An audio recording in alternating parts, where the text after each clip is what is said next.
நானே building strong basement வீக்குன்ற கதையா வெளியே வரப்பா இருந்தாலும் உள்ளுக்குள்ள கிட்டு கிட்டு கிட்டு கிட்டுன்னு நடுங்குதுடா. நானே முகத்தை வீராப்பா வச்சிருக்கேனே தவிர உள்ளுக்குள்ள ஒவ்வொன்றும் என்னம்மா வட வட வடன்னு நடுங்குது தெரியுமா? எதுவும் காட்டிருமோன்னு தாண்டா பயத்துல இருக்கிறேன். சீக்கிரம் பூஜையை முடிச்சுக்கிட்டு ஓடிடுவோன்னு தாண்டா பாக்குறேன்.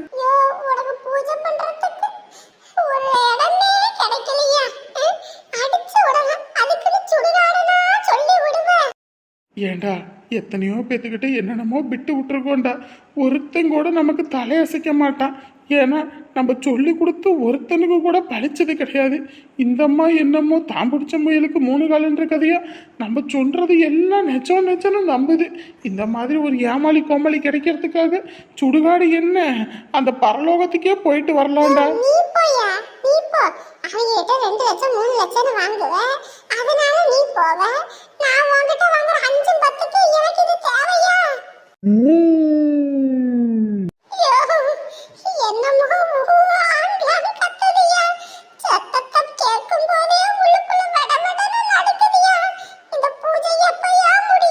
அடே நீயும் பயந்து என்னையும் பயமுறுத்தி விட்டுறாதடா.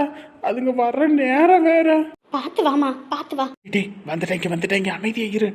ஐயோ என்னடா இது? இந்த அம்மா சொல்லிச்சேன்ற ஒரே காரணத்துக்காக கண்மூடித்தனமா வந்த. இவங்க என்னென்னத்தையோ பண்ணி வச்சிருக்காங்களே. பொம்மை கிம்மானி என்னென்னமோ இருக்கே. பார்க்கும் போதே பயமா இருக்குதே. எம்மா பயமா இருக்குமா? பாரு, பயந்தால வேலைக்கு ஆகாது. நானே எம்பிட்டு தைரியமா இருக்கேன். அம்மா எல்லா பக்கமும் சட சட சடன்னு ஆடுதும்மா. பயந்து தொலையாதிரி வா. இவரு கொஞ்ச நேரம் அடக்கி வாசிடா. அவங்க கிட்ட இருந்து காசை கறக்கிற வரைக்கும்.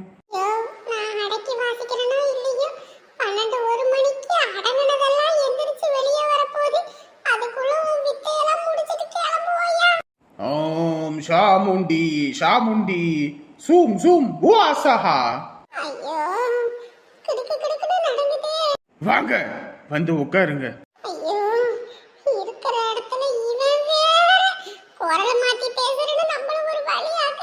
சுவாமி கவலைப்படாத. இனி எதுவுமே கெட்டதா நடக்காது. எல்லாம் நல்லதே நடக்கும். உங்களை தான் நம்பி வந்திருக்கோம். எல்லாம் நல்லபடியா நடக்கணும். நீ நம்பினவங்களை நான் கைவிட்டதே கிடையாது. கவலைப்படாம இரு ஆத்தா. ஓம் ஓம் ஓம் ஓம் கிரீம் கிரீம் கிரீம் கிரீம் காம் காம் காம் காம் சூம் ஜூம் ஜூம் ஜூம் புவசஹா. என்னம்மா இப்போ உன் மாப்பிள்ளைய திருத்தணுமா புள்ளையோட சேர்த்து வைக்கணுமா என்ன பண்ணணும்னு சொல்லு. சுவாமி, என் மாப்பிள்ளை என் பிள்ளைய சுற்றி சுற்றி வரணும். அந்த குடும்பத்தில் உள்ளவங்க எல்லாம் என் பிள்ளைய வேண்டாம் வேண்டான்னு வெட்டி விடுறாங்க. அவங்க என் பிள்ளைய ஏற்றுக்கணும். அது மட்டும் இல்லை, அவங்க மாமியாரும் மாமனாரும் ரொம்ப கொடுமைப்படுத்துறாங்க. அவங்களுக்கு கையை கால் வராமல் விளங்காமல் போகணும். அதுக்கு நீங்கள் தான் ஏதாவது பண்ணணும். அடி பாவிகளா, இந்த வீட்டில் பொண்ணு எடுத்த பாவத்துக்கு அந்த குடும்பத்தை கெடுக்க என்னம்மா கங்கணம் கட்டிக்கிட்டு இருக்காளுங்க. ஆத்தாடி ஆத்தா, இது ஒரு போலிச்சாமினால பிரச்சனை இல்லை. இதுவே உண்மையான நான் நாளாந்து சொன்னது செஞ்சு விட்டாங்க என்ன பண்றது? அப்படி செய்யணும்னா கொஞ்சம் 5-10 செலவாகும். பரவாயில்லையா? எம்பிட்டு செலவானாலும் பரவாயில்ல சாமி. நான் செய்யறேன் சாமி, நான் செய்யறேன். என் பிள்ளைக்கு என் புருஷனும் துணைக்கு வரமாட்டேன்ட்டாரு. என் பையன் அதுக்கு மேலே அவங்க முன்னாடி என் பிள்ளைய நான் வாழ வைக்கணும். அதுக்காக நான் என்ன வேணாலும் பண்ணுவேன். எம்பிட்டு செலவு வேணாலும் செய்வேன். கவலைப்படாத தாயி, நீ கவலையே படாத. நான் செஞ்சு கொடுக்கறத கொண்டு போய் அந்த வீட்டு அது எப்படி அந்த குடும்பம் இருக்கிற வீட்டுக்கு ஏதாவது ஒரு பக்கம் புதைச்சிரு. அதுக்கப்புறம் நடக்க வேண்டியது நல்லபடியா நடக்கும். இந்த பொண்ணை அவங்களே கூட்டிட்டு போய் வாழ வைப்பாங்க. அது போதும் சாமி, அது போதும். நான் கேட்டுக்கிட்டு வந்ததே அதுதான். பிள்ளைய வாழ வைக்கணும்னா என்ன தப்பா இருந்தாலும் சரிங்க கொஞ்சம் விட்டு கொடுத்து போங்கன்னு கையில காலில் விழுந்து வாழ வைக்கணும். அதை விட்டுட்டு செய்வனையை போட்டு அந்த குடும்பத்தை அழிக்க வச்சு வாழ வைக்கணும்னு நினைக்கிறேன். இதெல்லாம் ஒரு தாயா? அவன்ட அத்தை நம்ம உமா ரொம்ப பேசிட்டான். மனசு உடைஞ்சு போனாங்க. இனிமே நான் வீட்டு பக்கமே வரமாட்டேன் அப்படி இப்படின்னு சொல்லிட்டாங்கடா. இவளா இப்படியெல்லாம் பேசினா நம்புற மாதிரியே இல்லையே. அவ இத்தனை நாள் நம்ம வீட்டுல இருந்தது ஏதோ நல்ல பாம்பு உந்த மாதிரி. எப்ப வேணாலும் விஷத்தை கக்குன்ற கதையா கரெக்டா விஷத்தை கக்குவா தெரியுமா? அடியே மாமியாரே, எங்கம்மா விஷத்தை கக்குது. இருங்கடி இருங்க. நான் எங்கள் ஆத்தால் அனுப்புனதுக்கு காரணமே நீங்கள் தாண்டி. உங்களை எப்படி இந்த வீட்டை விட்டு அனுப்புவேன். அதுக்கப்புறம் எப்படி எங்கள் ஆத்தா வீட்டை விட்டு போணுச்சோ அதை விட 3 மடங்கு மகாராணி மாதிரி எங்கள் ஆத்தால இங்கே கூட்டிகிட்டு வருவேன். அப்போ எப்படி ஏம்மா, எல்லாத்துக்கும். உங்க அம்மாவை நிஜமாவே நீ திட்டினியா? நம்பவே முடியல. என்னைக்கு தான் நீங்கள் என்ன நம்பியிருக்கீங்க? என்றைக்குமே நீங்கள் என்ன நம்பினதே கிடையாது. நம்பியிருந்தா தான் இன்னைக்கு எப்படியெல்லாம் இருந்திருப்போமே. ம், ம். என்ன நினச்சிக்கிட்டீங்க? பிள்ளையும் கிள்ளி விட்டு தொட்டிலையும் ஆட்டுற கதைன்னு நினைக்கிறீங்களா? எங்கள் ஆத்தல திட்டுற மாதிரி திட்டுறேன், அதுக்கப்புறம் அவங்கள அனுப்புகிற மாதிரி அனுப்பிட்டு மறுபடியும் கூட்டிகிட்டு வர்றதுக்கு. எனக்கெல்லாம் என் குடும்பம் ரொம்ப முக்கியம். இத்தனை நாள் வரைக்கும் தான் முட்டாச்சிரிக்கி மாதிரி அவங்க சொல்கிறதுக்கெல்லாம் தலையாட்டி எது சரி எது தப்புனே தெரியாமல் வாழ்ந்துட்டேன். இதுக்கப்புறம் என் குடும்பம் முக்கியம்னு நான் வாழணும். இத்தனை நாள் வரைக்கும் அண்ணன் பாப்பா ஆத்தா பார்க்கணும்னு நினச்சேன். அப்படி யாரும் பார்க்க மாட்டாங்க. கல்யாணத்துக்கு அப்புறம் புருஷன் மட்டும்தான் பார்ப்பான், புருஷனோட குடும்பம் மட்டும்தான் பார்க்கும்னு தெரிஞ்சுக்கிட்டு இருக்கேன். அப்படி இருக்கும்போது நீங்கள் என்னையே சந்தேகப்படுறீங்க. விடுங்க, என்னைக்கா இருந்தாலும் நீங்கள் என்ன சந்தேகப்பட்டுக்கிட்டு தானே இருக்கீங்க. இன்னைக்கு நேத்தா. ஐயோ உமா, நான் உன்னை அப்படியெல்லாம் சந்தேகப்படல. நீ ஏன் அப்படி கோவப்பட்ட? வயசானவங்க அங்க பாத்துக்கலன்னு சொல்லி தான் இங்க வந்திருக்காங்க. இங்க வந்தவங்க கொஞ்சம் அனுசரிச்சு இருக்கணும்னு தான் நான் நினைச்சேன். அன்னைக்கு எங்கள் ஆத்தா வீட்டில் இருக்கானோடனே அவளை எப்படியாவது அனுப்பிடு, எங்கள் அம்மாவுக்கு பிடிக்கல எங்கள் அக்காளுக்கு பிடிக்கலன்னு சொன்னான். இன்னைக்கு எப்படி மாற்றி பேசுகிறான் பார்த்தியா? பேசு. இதை விட டபுள் ட்ரிபிளாக நான் பேசுவேன். அப்போ பார்த்துக்கிறேன் உன்னைய. அவளை அனுப்புனதெல்லாம் நல்ல விஷயம்தான். இனியும் இதே மாதிரி குடும்பத்தோட ஒட்டி போய் இருந்தா நம்ம குடும்பமும் குடும்பமா இருக்கும். அதை விட்டுட்டு மறுபடியும் சண்டையை போட்டு அங்கிட்டு போனா அப்புறம் அவங்க 4 விஷயத்த சொல்லி தான் கொடுப்பாங்க. ஒரு குடும்பம் நல்லா இருக்க கூடாதுன்னு தான் மற்றவன் நினைப்பான். எல்லாரும் நல்லா இருக்கணும்னு நினைக்க மாட்டாங்க, தெரியுமா?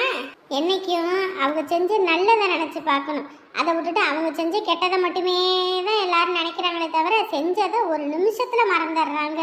ஆனா அந்த கெட்டத்தை சாவுற வரைக்கும் அப்படியே மனசுக்குள்ள பொத்திக்கிட்டு வச்சிருக்காங்க. அதனால நாங்க செய்யற நல்லதை நீ யோசிச்சு பாரு. உங்க அண்ணனுக்கு சொந்த வீடு கூட கிடையாது, ஆனா உனக்கு இங்க எப்படியாப்பட்ட வாழ்க்கையை அமைச்சு கொடுத்துருக்கோன்னு பாரு. இன்னமும் உங்க அண்ணன் வீட்டுல சோத்துக்கே வழி இல்லாம பஞ்சப்பாட்டு பாடிக்கிட்டு கிடக்குறாங்க. ஆனா இந்த வீட்டுல உனக்கு எதுக்கு குறை? துணியில குறையா, இல்ல திங்கிற சோத்துல குறையா, இல்ல வேற ஏதாவது குறை இருக்கா? ஒரு குறையும் இல்லை. ஆனாலும் இந்த குடும்பத்தோட ஒட்டாம உன் குடும்பம் தான் பெருசுன்னு இருந்த. கல்யாணத்துக்கு அப்புறம் பெத்தவங்களை பார்க்கணும் தான், நான் பார்க்க வேணாம்னு சொல்லலை. ஏன்னா இன்னமும் என் பிள்ளை என்னைய பார்க்கறேன், என் பையன் என்னைய பார்க்கறான். பெத்தவங்களுக்கு அதை விட சந்தோஷம் வேற எதுவுமே கிடையாது. ஆனா இங்க என்ன நடக்குதுன்னு அங்க சொல்றது, இங்க இப்படி நடந்தாலும் உடனே அங்க போய் சொல்றது. ஏன் நம்ம வீட்டுல இங்க யாராவது ஒரு ஹச்சுன்னு தும்முனா கூட அதை அங்கிட்டு சொன்னா அவங்க என்ன சொல்லுவாங்க? நம்ம பிள்ளைங்க கஷ்டப்படுறா போல இருக்கு, அதனால அவங்க மனசு வேதனையில ஏதாவது ஒன்று சொல்லுவாங்க. அப்புறம் என்ன ஆகும்? குடும்பத்துல விரிசல் தான் வரும். ஒரு பொம்பளை பிள்ளை ஒரு குடும்பத்துல இருந்து இன்னொரு குடும்பத்துக்கு போறா, அந்த குடும்பத்தையும் நம்ம குடும்பமா நினைச்சு அனுசரிச்சு வாழணும். அப்பதான் போற இடத்துல சொல்லுவாங்க பிள்ளைய நல்லா வளர்த்துருக்காங்க அப்படின்னு. பெத்தவளுக்கு தான் அது பெருமை, புரியுதா? உங்க ஆத்தால மாதிரி அதை இதுன்னு சொல்லி கொடுத்தா ஆத்தா மைதான மவ வருவா அப்படின்னு மூஞ்சில காரி துப்பிட்டு போயிடுவாங்க. நீ என்ன பேசுற? பேசு. நீ பேச வேண்டிய இடத்துல இருக்க, நான் இப்போ கேட்க வேண்டிய இடத்துல இருக்கேன். அதுக்கப்புறம் நான் பேசுகிறேன். அப்போ நீ இந்த வீட்டில் என்ன, இந்த ஊர்லேயே இருக்க மாட்டேன். புரியுதுங்க அத்தை, எனக்கு நல்லா புரியுது. நானும் ஒரு பொம்பளை பிள்ளையை பெற்று வச்சுருக்கேன். நாளை பின்ன என் பிள்ளைக்கு ஒரு கஷ்டம்னா எனக்கு எம்பிட்டு வேதனையாக இருக்கும். நல்லாவே புரிஞ்சுக்கிட்டேங்க அத்தை. எப்படி இருக்கணும், ஒரு பொண்ணு எப்படி இருக்கக்கூடாதுன்னு நல்லா புரிஞ்சுக்கிட்டேன். இனி நான் ஒழுங்காக இருக்கேங்க அத்தை. சண்டை வம்புன்னு என் அண்ணன் வீட்டுக்கு போய் அவங்களுக்கும் பாரம் கொடுக்காம இருக்கேன் அத்தை. அதுக்குன்னு உன் அண்ணன் குடும்பத்துக்கே நான் போகக்கூடாது, உன் குடும்பத்தோட எந்த ஒட்டு உறவும் இருக்கக்கூடாதுன்னு சொல்லலை. நீ போவா, ஆனால் இங்கே நடக்கிறத அங்கே போய் சொல்கிறது, அங்கே நடக்கிறத இங்கே வந்து சொல்கிறது, அந்த இதுதான் இருக்கக்கூடாதுன்னு சொல்கிறேன், சரியா? சொல்றீங்க அத்தை, சொல்லாமல் பார்த்துக்கிறேன். உள்ள கூட்டிட்டு வாங்க. யோ, இங்க என்னையா நடந்துகிட்டு இருக்கு? வாயிலடி எதுக்கு இப்படி கத்துற? சாமி என் வயித்துல கொட்டணும்னு நினைச்சிட்டு இருக்கியா நீ? ஐயோ, இங்க பாரு, கத்தக்கூடாது, சாமி இருக்காங்க. யோ, எந்திரியா. என் வீட்டு நடுவுல இப்படி என்னென்னத்தையும் பரப்பி வச்சுக்கிட்டு என்னையா பண்ணிக்கிட்டு இருக்க? லைட்டும் போடாம ஒன்னும் போடாம கரண்ட் எல்லாம் ஆஃப் பண்ணி வச்சுக்கிட்டு பைத்தியக்காரனா நீ? ஊர்ல எல்லாம் கூட்டிட்டு வந்து வச்சுக்கிட்டு என்ன பண்ணிக்கிட்டு இருக்க? சாமி நீங்க எதுவும் தப்பா எடுத்துக்காதீங்க சாமி, அவளுக்காக நான் மன்னிப்பு கேட்டுக்கிறேன் சாமி. அது மட்டும் இல்லை, அவ உடம்புல உங்களுக்கு புரியும்னு நினைக்கிறேன். ம் இருக்கு, உடம்புல இருக்கு. உட்காரு. யோ, ஒன்ன உட்கார சொல்லையா, உன் பொண்டாட்டிய உட்கார சொன்னேன். சாரி சாமி, நீங்க அப்படி தெளிவா சொல்லணும். இந்த சிம்மு உட்காரு. என்னையா சிம்பு செம்புன்ட்டு வாயில நல்லா வந்துரும். ஜபர் பால் பாண்டி உட்காரு, இல்லன்னு வையே ஆட்டம் கட்டி போடுவேன் பாத்துக்க. ஆஹா, நீ காட்டுவ நீ காட்டுற வரைக்கும் என் கை பூ பறிச்சுக்கிட்டு இருக்கும் பாரு. சாமி பாத்தீங்க தானே, பால் பாண்டியோட ஆத்மா உக்கரமா இருக்குது. யாரையும் பார்த்தாலும் எரிஞ்சு எரிஞ்சு உழுகுறா. நீங்க தான் பாத்துக்கணும். உட்காருன்னு சொன்னேன், உட்காரு. என்னால முடியாது. முடியாதா? உட்காரு. சுவாமி, அடியாத மாடு படியாதுன்னு சொல்லுவாங்க. கையில தான் ஒன்று நீட்டிக்கிட்டு வச்சிருக்கீங்களே, அதை வச்சு ஒன்று காட்டுங்க. அது பாட்டுக்கு உட்காந்துரும். ஏன்னா பால் பாண்டியோட ஆத்மா உக்கிரமா இருக்கு. ஏய், உட்காரு. முடியாது. என் வீட்ல இருந்து நீ யார்ட்ட அதிகாரம் பண்ணிக்கிட்டு இருக்க? எடுக்க வேண்டியதை எடுத்தா தான் ஓட வேண்டியது ஓடும் போல இருக்குது.